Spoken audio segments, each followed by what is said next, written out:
அனைவருக்கும் வணக்கம். GK Kalviyagam NEET coaching centre ஒரு அறிமுகம். அதாவது தமிழ்நாடு ஸ்டூடெண்ட்டுக்கு நீட்டு டாக்டர் ஆவதுக்கு எம்பிபிஎஸ் ஆவதுக்கு எழுதப்படுகிற என்ட்ரன்ஸ் எக்ஸாம்னு எல்லாத்துக்கும் தெரியும். ஜிகே கல்வியகமானது தமிழ் மீடியம் இங்கிலீஷ் மீடியம் ரெண்டுக்குமே நீட்டு பயிற்சி கொடுக்குறோம், ஜேடிவி பயிற்சி கொடுக்குறோம்.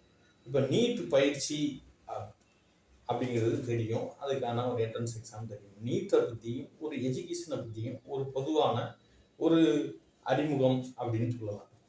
நம்ம உலகத்தில் படிக்கணும் படிக்கணும் படிக்கணும்னு எல்லாரும் சொல்லுவாங்க. படித்து என் பிள்ளை வேலைக்கு போகணும், படித்து என் பிள்ளை பெரிய ஆளாகணும், படிப்பு என் பிள்ளை அதாகணும், இதாகணும், டாக்டர் ஆகணும், இன்ஜினியர் ஆகணும், வக்கீல் ஆகணும் அப்படின்னு பல பேர் சொல்லுவாங்க. ஆனால் முதல்ல எதுக்கு படிக்கணும், ஒரு மனுஷனாக பிறந்தவன் எதுக்கு படிக்கணும், கல்வின்னா என்ன அப்படிங்கிறதுக்கான கல்வின்னா ஃபஸ்ட்டு என்னென்னு ஒரு டெஃபினிஷன் நீங்கள் கூகுளில் சர்ச் பண்ணி பார்த்தீங்கன்னா லேர்னிங் டீச்சிங் அப்படின்னு வரும். நம் பொதுவாக ஒரு எஜுகேஷன்னா என்ன அப்படின்னா, இந்த உலகமானது உருவாகி பல வருஷங்கள் மில்லியன் வருஷம் ஆயிட்டு பல நூற்றாண்டுகள் ஆயிட்டு அப்படின்னு சொல்கிறாங்க. மனுஷன் தான் குரங்குல இருந்தால் மனுஷன் வந்தா அப்படின்னு சொல்கிறாங்க.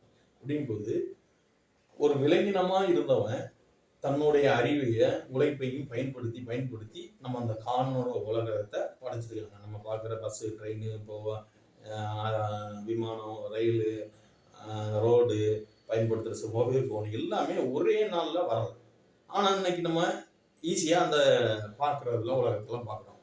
அப்படிங்கும்போது எஜுகேஷன்னா ஃபஸ்ட்டு அதுக்கான டெஃபினிஷன், அதுக்கான வரையறை அப்படின்னா, கல்வி என்பது பயன்படுத்தும் மொழி எதாக இருப்பினும் காணும் உலகம் பயன்படுத்தும் பொருட்கள் அனைத்தும் பல்லாயிரம் ஆண்டு பல லட்ச மனிதர்களின் உழைப்பின் பரிணாமம் அதை பற்றி அறிவதுதான் கல்வியாகும். கல்வினா இதுதான் கல்வி. இன்னொருத்தருக்கு சொல்றேன், கல்வின்னா வரையறை டெஃபினிஷன் அப்படின்னா, கல்வி என்பது நாம், அதாவது மக்கள் பயன்படுத்தும் மொழி எதாக இருப்பினும் காணும் உலகம் பயன்படுத்தும் பொருட்கள் அனைத்தும் பல்லாயிரம் ஆண்டு பல லட்சம் மனிதர்களின் உழைப்பின் பரிணாமம் அதை பற்றி அறிவதுதான் கல்வி. அப்போ நம்ம உலகத்துல ஒரு குழந்தை பிறக்குது, ஆனா பெரிய அந்த உலகம் பில்டிங் அதுமா ரொம்ப பெருசா உருவாகி ஏகப்பட்ட சாதனங்கள், ஏகப்பட்ட வசதி வாய்ப்புகள் உருவாகி ஏசி, ஃப்ரிட்ஜ் எல்லாம் வந்திருக்கு. ஆனா இதெல்லாம் ஒரே நாள்ல உருவாகும். பல்லாயிரம் ஆண்டு பல லட்சத்தின் உழைப்பின் பரிணாமம், அவங்க அறிவினோட பரிமாணத்துலதான் நம்ம உலகத்தை பார்க்கணும். அப்போ எதுக்கு படிக்கிறோம் அப்படிங்கிறதுக்கான விளக்கம் இதுதான் டெஃபினிஷன். இன்னொருத்தருக்கு கல்வி என்பது நாம் பயன்படுத்தும் மொழி இதுவாக இருப்பினும் காணும் உலகம் பயன்படுத்தும் பொருட்கள் அனைத்தும் பல்லாயிரம் ஆண்டு பல லட்ச உழைப்பின் பரிணாமம் அதை பற்றி அறிவதுதான் கல்வி. சரியா? அதுக்கப்புறம் நீட்டு கோச்சிங் எங்க ஜிகே கல்வியகம் ஜிகே இதுல பணம் படிக்கணும்னா ஏன் படிக்கணும்? இப்போ ஒரு நீங்க ராக்கெட் ஏவுகணத்துல ராக்கெட்டு அனுப்புவாங்க. அப்போ என்னோட கோச்சிங் சென்டரோட உங்களுக்கு புரியுதுன்னா, அதோட உதிரி பாகம் மாதிரி தான். நீங்க கிட்டத்தட்ட ஒரு எம்பிபிஎஸ் ஆகணும் அப்படின்னு ஆகணும்னு ஆசைப்பட்டீங்கன்னா நீங்க ஒரு ராக்கெட் மாதிரி.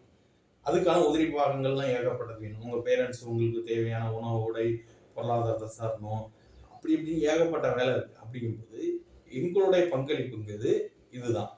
என்ன அப்படின்னா, உங்களுக்கு சப்போர்ட் பண்றது. இதுதான் எங்களுடைய முயற்சி, எங்களுடைய பங்களிப்பு. அதாவது நீட்டு கோச்சிங் சென்டர் ஒரு குதிரை இருக்கு. குதிரை ரேஸ்ல ஜெயிக்கணும்னா டைரக்டா போய் ஜெயிக்கணும். அதுக்கு பயிற்சி கொடுக்கணும், அதுக்கான தீவனம் வைக்கணும், அதுக்கு உடல்நிலை செக்அப் பண்ணணும், இப்படி பல வேலைகள் பல மாசம் செய்வாங்க. அப்படி ஒரு எம்பிபிஎஸ் டாக்டர் ஆகணும்னு நினைக்கிறவங்க உங்க பேரண்ட்ஸ் சப்போர்ட், சென்டர் சப்போர்ட், அதுபோக உங்களுடைய ஃப்ரெண்ட்ஸ் சர்க்குலேஷன் சப்போர்ட், ஏற்கனவே டாக்டர் அவங்களுடைய நீட் எழுதி போனவங்களுடைய அறிவுரை எல்லாம் தேவை. அப்படிங்கிறது தான் தேவை. அதை வாங்கிட்டு நாங்களும் உங்களுடைய பங்களிப்புக்கு, இது குதிரை ஓடுறதுக்கு பலவித காரணம். ஜெயிக்கின்னா மேலே உட்காந்து ஓட்டுற ஜாக்கி முதற்கொண்டு அதுக்கு தீவனம் வைக்கிறவங்க, உடல்நிலை பணியை குளிப்பாட்டுறவங்க, பராமரிக்கணும்னு ஏகப்பட்ட பணிகள் இருக்கு. அதில் ஒரு பகுதி மாதிரி தான் உங்களுக்கு எங்களுடைய இதை ஒழிஞ்சு. ஆனால் நீங்கள் தான் பலருடைய சப்போர்ட்டையும் வாங்கி நீங்கள் தான் ஜெயிச்சு ஓடுற குதிரை மாதிரி நீங்கள் எம்பிபிஎஸ் சீட்டை வாங்குறதுக்கான மார்க்கை நீங்கள் வாங்கணும். இதுதான் இது எங்களுடைய கோச்சிங் சென்டரோட இது. அதுக்கப்புறம்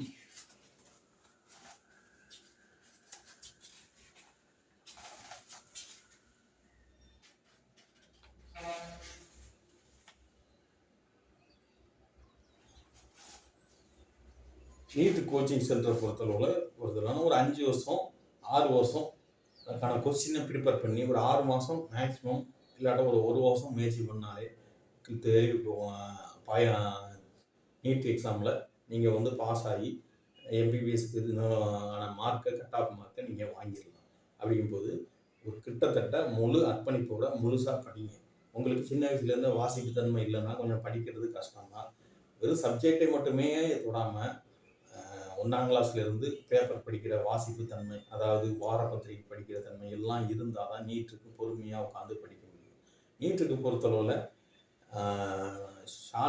அதாவது என்னென்னா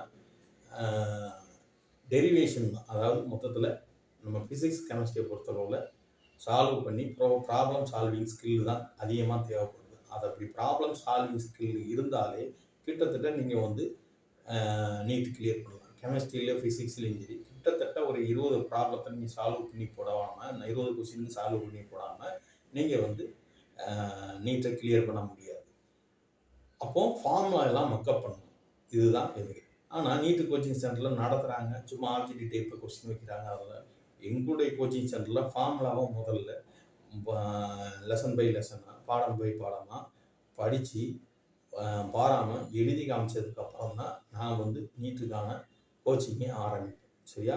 இதுதான் நீட்டுக்கான அறிமுக முறை. நன்றி, வணக்கம்.